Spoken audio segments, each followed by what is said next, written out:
instant ban towards that Franco. Not only towards the Franco, but the Beatrix. Onic prioritizing respect heroes here in game number 1, going for those 2 bans. This is going to be RRQ looking for the same bans, perhaps towards Kairi. With the Fanny already taken away, Arashi, you think they're going to ban the Ling?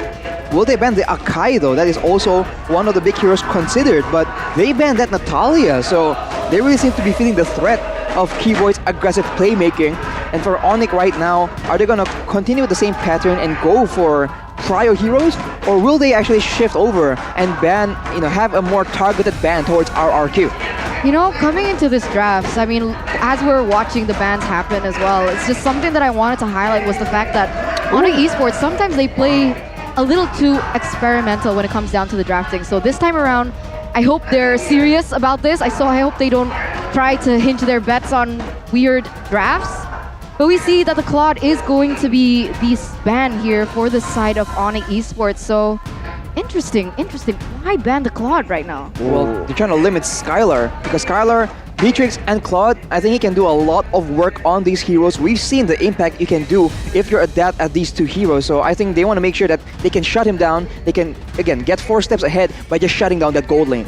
Speaking of being 4 steps ahead, this man right here that you see on the left side of your screen, and literally on the screen right now, Coach Arcadia has definitely had a massive impact in RRQ. We've seen RRQ, even though Arcadia hasn't been on stage, his presence was felt with the discipline of RRQ winning their games by comebacking, something that we haven't seen from them in a very long time. Exactly, I think being able to actually come back from a deficit when RRQ is always just very good at playing when they're ahead, it's shown huge development in the right direction. But for Onic right now, the Fire Mist is still open, and we know both these teams can wreak havoc in those team fights. And so Onic will take the Akai pick that we haven't seen throughout the day. I hope it's Keyboy. Oh. Honestly. I don't know. I hope it's Kairi. I don't know. I want to see the battle of assassins here, Mirko. I agree, but as much as I want to see it, it's just not effective to put the Akai as a roamer. He's a vlogger, basically. Level 1 to 3. He doesn't do anything on the map until he hits that level 4. When he has the heavy spin, that's finally when he can actually look for picks. And you get that level 4 very fast when you are a jungler. RQ, though, with a response, there's a chance for them to pick up a Valentina, a fair miss as well if they just want to shut that way down for Onic. They go for a fair miss and a Paquito, however. Again, Paquito, very flexible. Can go over to the XP or the jungle. Arashi, we got a few comments from Samo. I want the score to be 2-0 against RRQ. This is a message to RRQ. Let's have fun. Let's get it. So this man is absolutely confident, and I guess for now he is completely confident in the abilities of his teammates because he is not on stage right now. Oh, he wants a 2-0 RRQ wins? No, he wants a 2-0 RRQ. Anyways, Onic Wait a minute. goes in for the Valentina pick. As usual, when we do see that fair miss, we will see a Valentina also on the enemy team. But to wrap up their drafts in the first phase, they can actually lock down a gold laner, limiting the heroes for RRQ, but they instead go for an Esmeralda. XP, jungle, and mid lane locked in for Onic. That we know of. That we know of. That we know of, because the Valentina was on boots last time around, so Esmeralda. it can be flex. Oh, you're right. Well, Esmeralda Okay, jungle. it's not Aura Fire. Calm down. We won't see the Esmeralda in the jungle, I think.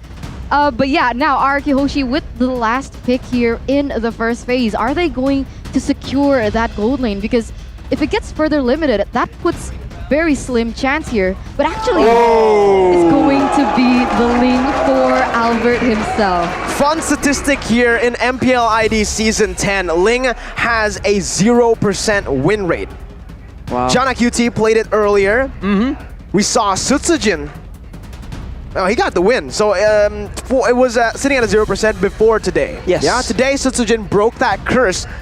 But it's time to look at... Oh, even Kairi played the Ling, and they lost game number 2 against Aura Fire yesterday, Arashi. It seems like assassins are just too difficult to make work, especially with how dynamic the drafts are. If that Akai is actually in the jungle, that will be yet a similar scenario where the Ling is just going to get bullied and he will have very few targets to try and go on. So RRQ, they must have some kind of plan. I think the next bans will decide it. They ban out that Hilda to ensure that Albert in the jungle will not have too many issues to deal with to deter him from farming efficiently. Yeah, I like that. The Hilda ban, Natalia ban, all these heroes that of course can pressure the Ling, but when we're talking about the Ling, there is still a possibility that Onic Esports could pick up someone with strong CC. Perhaps like the Cho or even the Kufa is definitely a possibility, especially in the hands of Sans. But Ooh.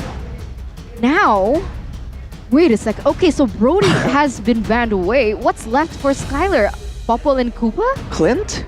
Clint? You're right. Popol? Well, Cho, we did see a Cho from Ooh. Skylar in M3.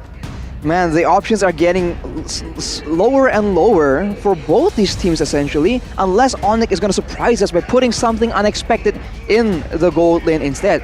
RRQ will ban out the Balmon as well, so limiting the again the neutral objective gameplay from Onic potentially.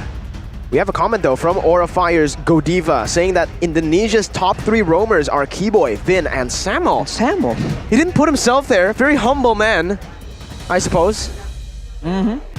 But we're going to take a look at the final ban from Onic. Eterna, we might see another ban targeted towards Skylar. Clint would be a solid ban, as we all know. Popol and Koopa is one of CW's signature picks. But if that happens, what is Onic Esports going to put in the gold lane? I think it's going to be Clint and Popol right now, with the carry being banned out in the last ban. Yeah. Remember though, the Popol and Koopa is CW's signature hero. Exactly. Right. Exactly. So we'll have to see. I think the Moskov maybe can be put to good use, but You're right. I'm not sure. There's no real purpose for it just yet. So RRQ is put in a very tough spot. They are very dependent on Skylar making those huge plays, getting ahead and dealing that DPS more so than CW is on Onic. So is this a smart move from Onic? 4 marksman bans. That's crazy. I mean, Oh. CW has a large hero pool, guys. True, he can play mages, even tanks in that gold lane. We've seen it before. I'm not going to be surprised if he does pick it up for himself. But RRQ, knowing the threat of the Popol and Koopa, they pick it up for themselves in the gold lane. This is uncharted territories for Skylar. Onic tried to wrap up their draft. Clint still up and available. The thing is, Clint gets completely bullied by Popol and Koopa. Moba Zayn and Flying Chicken, they're having fun in MPLID. They got the hats, the MPL hats. Yeah, I want one too. Was he calling Mobazane homeless? Yes. I mean, he had the beard, he had that hat. You know. It's all in good fun, but honestly, right now, what will Onic pick? Like, this is quite insane. Could it be a Valentino gold lane? Does that work? Well, maybe. Oh, yeah. Melissa. I've been saying so many Bro. times that Melissa has to be picked in the MPL, and finally we get to see a Melissa up against this comp. It's so good. It's so good. Link's gonna have a tough time. Koopa can't even get in range with the go away. I love this pick from Onic. Yeah, for RRQ, it's very tough right now because even if they get the Cult Altar out, they don't have a lot of AoE to try and counter, try and fight with that. So if both teams, use the Cult Altar, I think Onic just takes the win. So RRQ, they have to play it smart. They might go for a split push. They have Ling, they have Popol and Koopa. These are all heroes. They can instantly demolish towers if you let them get some free time. Dude, last pick, guys. Has What to be the could it roamer. be? Something Has with to be. something AoE. It has to be. Well, if they go for a roamer, then we might see. See, this is tough. You're up against a Melissa. You don't really have that dive. Oh, they're committing. They're committing. They're putting all their marbles on Albert. Wow. On a signature pick, Angela, to help and support the Ling. Oh, this is a gamble. This is something that we haven't seen from RRQ since Season 8, since Achil was at the helms. It's also an amazing show of confidence in the skill of Albert and the rest of the team to adjust with that playstyle, but if history means anything, the roamer with the passive hero does not do well, especially in the early game, and Onic has shown they can completely control and constrict the opposing team all the way from the beginning until the late game if they're allowed to do so. So I don't know, I must say that Onic is looking a lot stronger from the compositions. I'm feeling hyped, guys. I'm feeling hyped. So both these compositions have been stepped in stone. Mirko, take it away. Ladies and gentlemen, here it is, the Royal Derby! Into the land of Dawn we go for game number 1. We're gonna see what happens here between both our grand finalists of MPL ID here in Season 10, as it does seem like the Valentina is going to be in that mid side. And does this mean that Lemon is on the Paramus? He is on the Faramus, I believe. So he'll have a lot more damage, but getting in range to do the set damage is the problem with RRQ Hoshi right now. Albert is having a swell time farming, but Kyrie on that Akai will be such a nuisance for Albert to deal with, especially when it comes to those messy, chaotic team fights. I mean, it doesn't seem like they're being aggressive on towards the Ling at all, because you can see that the pressure is more towards this top side. What exactly is Onic Esports setting up for here? Well, they're setting up for to take on the Little Wanderer. First retribution battle of the day, and it's Albert who picks it up, taking the Little Wanderer away. RRQ leading just by a bit. By a very slight bit, but in a match at such a high level, every single bit counts. RRQ, they're already gravitating towards the top side. They want to make sure that CW gets put under control, as Albert will be able to secure the gold buff, and so far nothing is really happening, and that's scary. I mean, at the stage, they're both just mirroring each other's movements. RRQ Hoshi quick to the top side. You can see Onic Esports responding as well as the Akai as well as the Matilda went up towards that area to, prevent any pressure happening onto the Melissa. But here we go. Here, Albert already being sneaky, taking away the jungle actually from the side of Onic Esports. We've seen Ling multiple times, but Ling right now on Albert has that Demon Slayer emblem. We have not seen this in a long time, so it's a completely different playstyle. He is able to again secure the gold buff, and his farming has been very, very efficient because Onic has not pulled the trigger and invaded him just yet. But with this next turtle, that might be exactly what they go for. Let's see. It's going to be the neutral objective contested by both of the teams. Sans having a little bit of an edge in that mid lane by clearing the lane first. Level 4 already. Sans picking up the Cult Altar with IMU. RRQ Hoshi setting for this fight. Albert already jumping in with a Defiant Blade. He goes in for Retribution, but it's Kyrie who finds it and goes for the heavy spin, pinning R7 Lemon. Both of these players having a Cult Altar. It's RRQ who disengage. Retri battle 1-1. That was difficult. I mean, even if he wanted to go for that retri, he was completely shut out because of the heavy spin coming in from Kyrie as well. So when it comes to objective versus objective, I feel like Onic Esports have it in the bag. As now we're going to take a look at the emblems here as well. Well, the emblems already said it's a duel of the Demon Slayers, but Kyrie now gets immobilized. Immobilized, but there's not too much trouble just yet. There's something I do want to talk about though. Arashi. Melissa going with the weakness finder here as his emblem. So it's a bit of a contrast. You would think that CW would want to go and select an emblem for that late game, right? But Skylar is actually the one with the more late game oriented emblem. So that's quite interesting. It might be both of them trying to balance out the gold lane, because the laning phase right now in this current meta is so important, as Onic pressure RQ away, but they might be setting up for a counterattack. Oh, CW putting the doll there, getting 3 members poked in. CW has taken a whole lot of HP on the turret, and this is exactly what I'm saying. Melissa actually wins in lane against a Popol. That's something no gold laner can say. Yeah, it's difficult because even if you want to go with the Kuba, it's difficult because she has her ultimate, she has her IMU, and she also wins when it comes down to, just range per se. But here, once again, they are just completely battling out. They don't want to commit. They're just trading punches. But as we speak here, 4 minutes in, it seems like Onic Esports, they have the favorable side in terms of economy, as there is a fun fact here by Grab.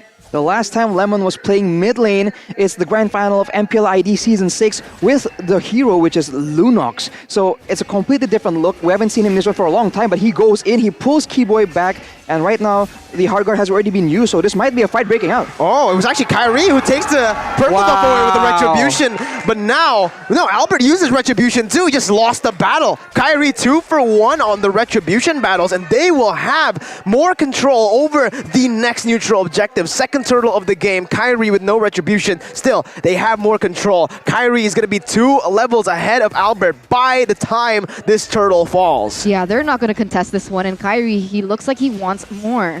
They do want more. Kyrie still has a heavy spin. Goes in again, winning it out, taking it. But now it's going to be Sans who pops into Cult Altar.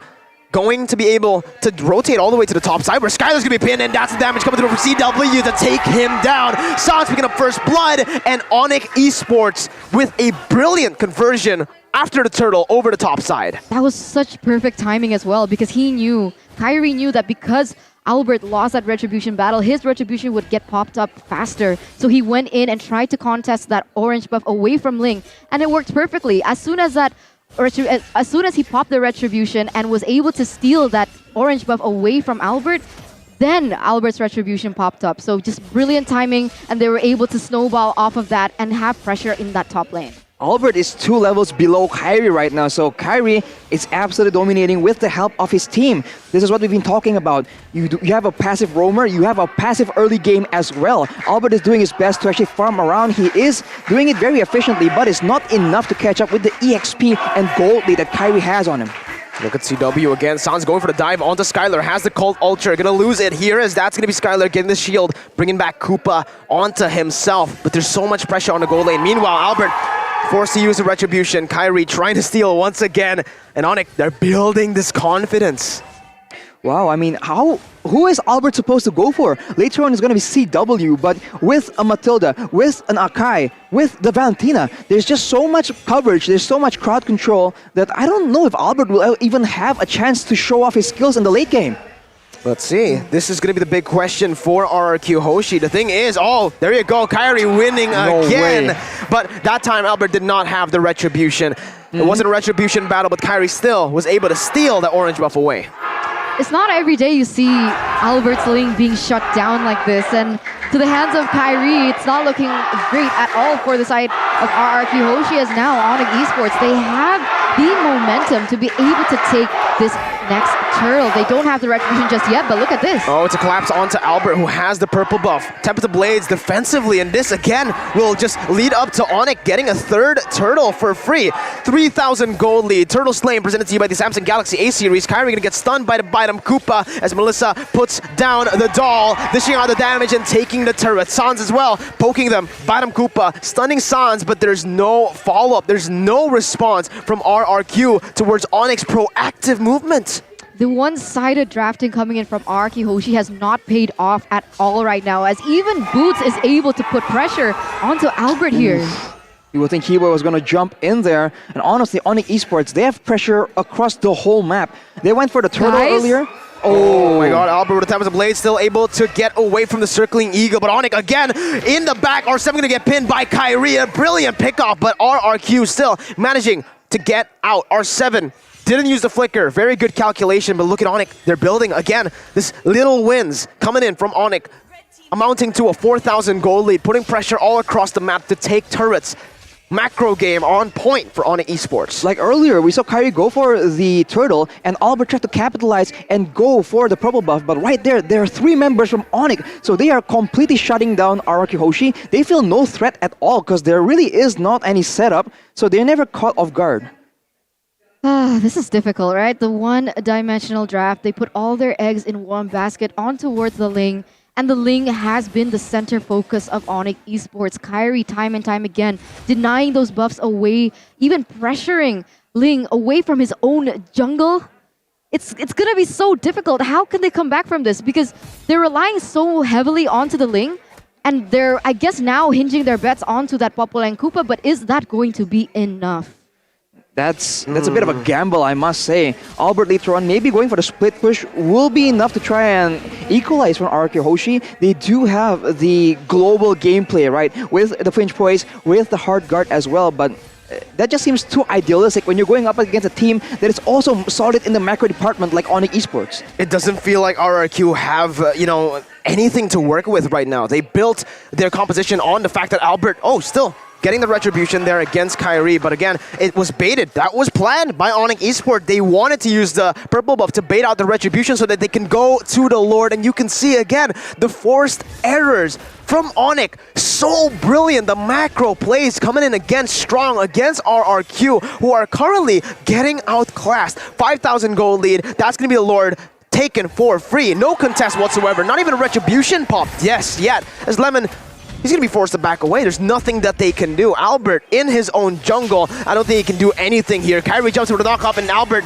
forced to back up. No hard guard pop just yet. R7 behind a Boots by 2 levels. And RRQ are faltering. Yeah, he goes ahead and gets that gold buff as well. And meanwhile, across the map, Melissa's also able to get her gold buff. So Man, Ling is just being asphyxiated as of the stage. How far behind is he?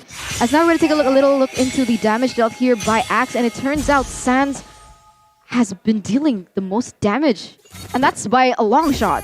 That's Valentina. You don't notice it, but it adds up. Sans has been very aggressively just poking at the members of RRQ Hoshi. The highest damage dealt from their team is actually Lemon on that Faramis. That is not a good look at all. With the Lord on the way to the bot side, with the waves being controlled perfectly by Onic Esports, this is looking absolutely grim. Pushing in the mid lane, having CW on this Melissa provides so much siege. Look, RQ, they're forced to get zoned away, and here in the 10th minute, that's already the base turret passive taken out. They're moving towards the bottom side. Lord here marching down still on to the base. Onic still looking for the siege, and they will be able to chunk that bottom side base turret low. RRQ Hoshi looking for the defense once again. Onic with Kyrie in the back. It's going to be Lemon forcing it a lot on the engage here to happen, but Kyrie goes over to disengage with a heavy spin. Albert unable to do anything. Pops in the top of the Blaze, goes in for the Blaze, but is not able to dish out enough damage. Lemon falls in the back. R7 does not find CW.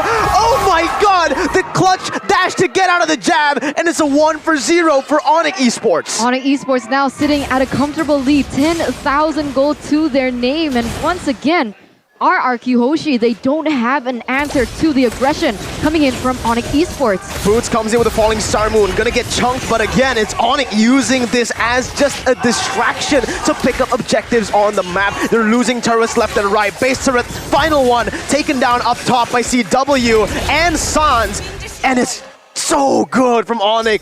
Discipline, 11,000 gold lead. They get all the turrets and they fall back. They don't force anything. Wow, what are they supposed to do right now? R7 has some damage, he has the Bloodlust Axe and the Dominance Ice, and Skylar has the BOD and the Windtalker, but it really isn't enough at all. We saw that there was a clutch engage from the side of Lemon with that flicker, but even then, Cult Altar gets stolen, Kyrie activates a heavy spin, and just like that, the fight is over. They can just go back to sieging, go back to controlling the macro play, wait for the next Lord, and then aim to end the game without even winning a fight. And my god, looking at the items, in addition to that, we saw the damage dealt by Axe. Sans was #1 on Holy Crystal. the charts, but that was before he took the Holy Crystal. So he's just now obtained that, and can you just imagine how much damage output is going to come out from this guy? Oh, I can. I've been on the receiving end of a lot of good Valentino players, and I know how much damage he does. Sans with Keyboy, they're able to zone every single one of the RRQ members, and that's the Lord Slain presented to you again by the Samsung Galaxy A series. 13,000 gold lead in 13 minutes. Wow. Absolute class from Onic Esports. 1k gold difference per minute, essentially. And for Onic Esports, they don't even have to build a lot of penetration because there's no real full tank on the side of RRQ Hoshi. And look at that damage coming in from CW. I thought he activated the Inspire. That was just normal auto attacks. Yeah. What? That's broken. I think he had the Scarlet Phantom, right, Arashi, if I'm not mistaken? So that's the attack speed coming in. Once again, CW doesn't use the Inspire just yet. That's going to be the Cold Ultra from both of the teams. But Lemon, his Cold Ultra has fallen. R7 going to get pinned by Kyrie, and CW melts everybody in place. Albert with the Temple of the Blaze again, trying to look for the kills. He finds one, but it's only Lemon who gets it. Keyboy survives. Finn trying to run him down. He doesn't even get it. Onic Esports, they don't go for the base. They're still looking for the kills right now, but finally they put their sights on to the base. Another kill coming in for Onic. They're going to dismantle RRQ. 1-0, complete domination. Complete slaughter, complete domination, complete slaughter, completely one-sided. That definitely was